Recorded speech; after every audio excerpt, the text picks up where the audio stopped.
Bagaimana jadinya jika sebuah kawasan dikembangkan hanya untuk hunian, tanpa mengembangkan fasilitas penunjang yang cukup di kawasan tersebut? Itulah yang terjadi di Antapani, pembangunan perumahan yang begitu luas, saking luasnya penduduk mau kemana-mana pun jauh.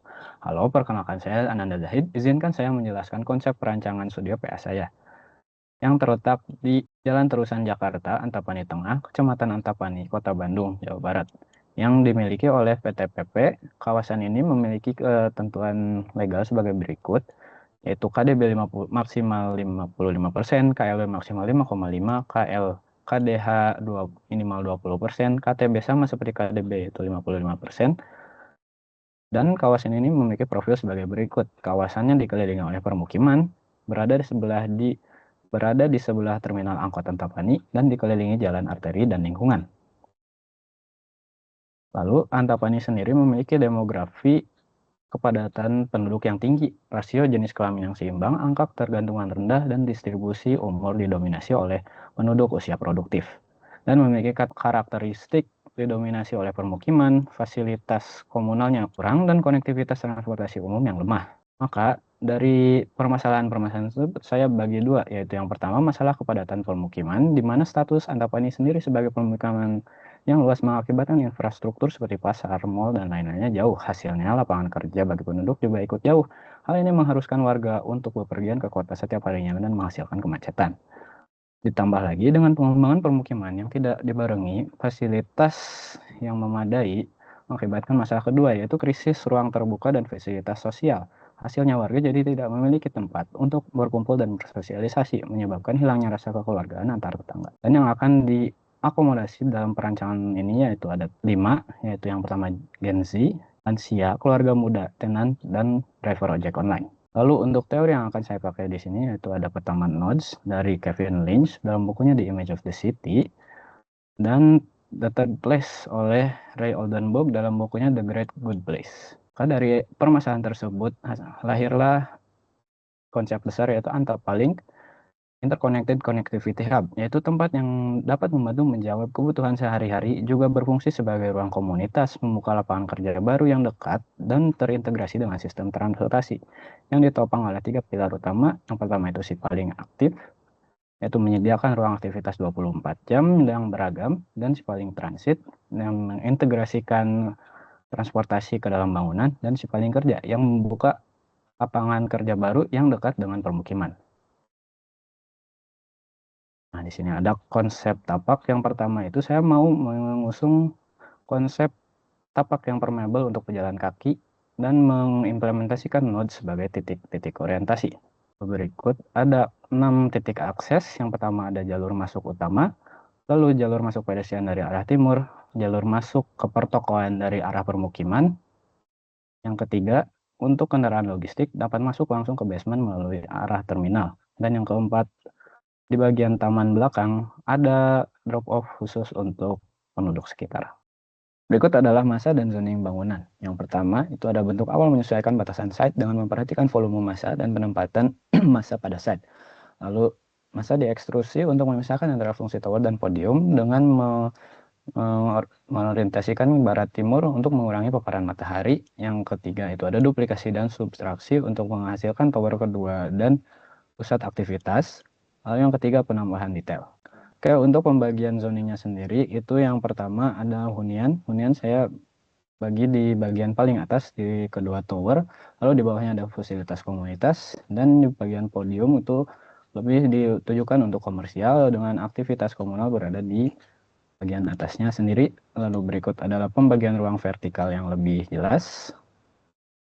Oke, lalu yang pertama itu konsep bangunan. Yang pertama ada outdoor stairway yang mempermudah akses ke lantai atas dari ground level bagi pejalan kaki.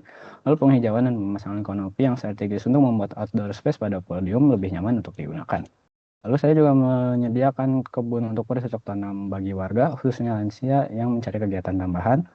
Lalu ada beberapa titik ruang terbuka untuk kegiatan bersama warga, dan sirkulasi lantai podium itu berpusat pada atrium besar sebagai node dan dapat berfungsi juga sebagai jogging track. Lalu berikut adalah detail ruang luar yang pertama. Dapat dilihat di sini untuk akses ke lantai 2 itu ada 2, yaitu melalui atrium, melalui eskalator, dan tangga stairway yang luar yang yang juga menghubungkan langsung ke lantai 3 melalui rem. Lalu berikut adalah detailnya. Ada amphitheater di bawah, lalu sirkulasi rem ke atas untuk ke lantai 3, dan di lantai 3 sendiri ini langsung akses ke ruang komunitas dan pertokoan serta gym. Lalu berikut adalah detail ruang luar ketiga, yaitu taman belakang, di mana ada lapang dan taman untuk kegiatan warga sekitar dan warga apartemen untuk bersosialisasi bersama dan membangun rasa kepemilikan. Lalu di sini juga ada akses basement kendaraan logistik yang langsung ke basement, dan berikut adalah akses drop off ojek online dan ruang tunggunya. Lalu berikut adalah sistem utilitas. Yang pertama ada air bersih, di mana air dipompa dari groundwater tank ke tangki di atap yang nantinya akan disalurkan ke unit-unit masing-masing. Lalu untuk blackwater sendiri itu ditampung dari unit-unit dan masuk ke sewage treatment plant yang nantinya akan dibuang ke riung kota. Lalu untuk greywater sendiri mirip dengan blackwater, tapi akan ditampung untuk di treatment di water treatment plant yang akan digunakan untuk penggunaan air non makan seperti menyiram tanaman dan mencuci. Lalu berikut adalah untuk listrik, di mana ada transformer di lantai basement yang akan disalurkan ke kedua tower dan podium. Lalu untuk penghawaan itu terbagi dua. Yang pertama ada di bagian tower, yaitu sistem heat exchanger di bagian rooftop dan akan didistribusi coolant ke tiap-tiap unit. Lalu untuk di basement sendiri ada sistem exhaust yang akan membuang udara karbon dioksida ke lantai ground. Lalu ada shaft kebakaran, saya menempatkan 4, yaitu 2 di tiap tower. Dan berikut ada penempatan hard standing, saya menempatkan 4. Yang pertama di terminal, di dekat lobby entrance, di Jalan Kawali 1, dan satu lagi di lapang voli yang berfungsi tambahan sebagai hard standing. Oke, berikut adalah detail site plan dari kawasan sini. Dapat terlihat hubungan dari site dengan kawasan sekitar yang dikelilingi oleh permukiman. Lalu berikut adalah ground plan-nya. Lalu ini adalah lantai 1, di mana lantai 1 ini lebih ditujukan untuk kebutuhan dasar penduduk dan pemukim sekitar. Lalu berikut adalah danau lantai 2 yang lebih ke fungsi komersial dan ada beberapa titik untuk area komunal. Fungsi komersialnya sendiri itu terlihat seperti supermarket dan food court, dan ada coworking space dan pertokoan. Lalu berikut adalah lantai 3 yang sudah full untuk kebutuhan komunal, di mana di sini ada perpustakaan, balai warga, dan ruang komunal, serta gimnasium dan kafe. Lalu untuk lantai 4 sendiri itu sudah eksklusif untuk penghuni apartemen. Di sini ada pengurus, yaitu semacam ruang kantor RW, dan penginapan untuk tamu yang menginap. Lalu berikut adalah lantai 5. Di sini masih ada taman di luar dan hunian kurang lebih mirip untuk kedua tower. Lalu berikut adalah denah tipikalnya. Total 208 unit yang terbagi menjadi 3 tipe, yaitu 1 bedroom, 2 bedroom, dan 3 bedroom. Lalu berikut adalah lantai 10, di mana ada rooftop di bagian selatan.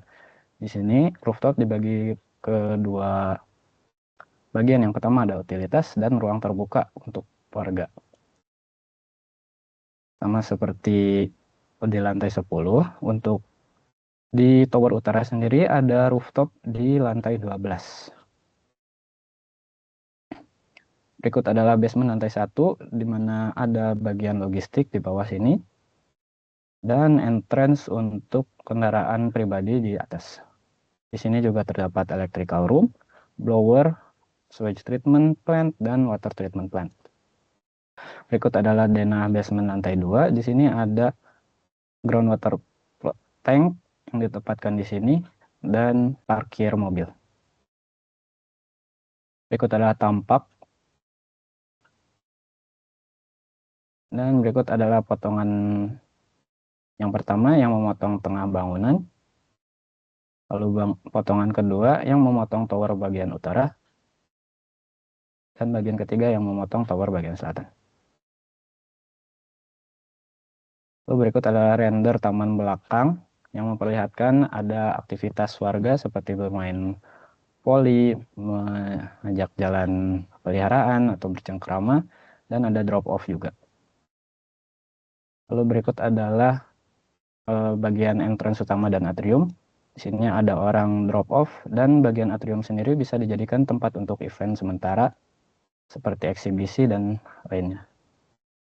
Lalu berikut adalah sirkulasi ke atas melalui tangga dan amphitheaternya. Sini bisa terjadi berbagai jenis aktivitas juga seperti konser musik atau lainnya. Lalu ini bagian view bangunan dari arah terminal, dapat terlihat ada drop off. Jadi bangunan ini dapat membantu menyelesaikan masalah kepadatan permukiman dengan menyediakan transportasi yang integrated dan lapangan kerja yang lebih dekat, serta krisis ruang terbuka di Antapani sendiri diselesaikan dengan adanya ruang terbuka komunal di bangunan ini. Oke, sekian dari saya. Terima kasih.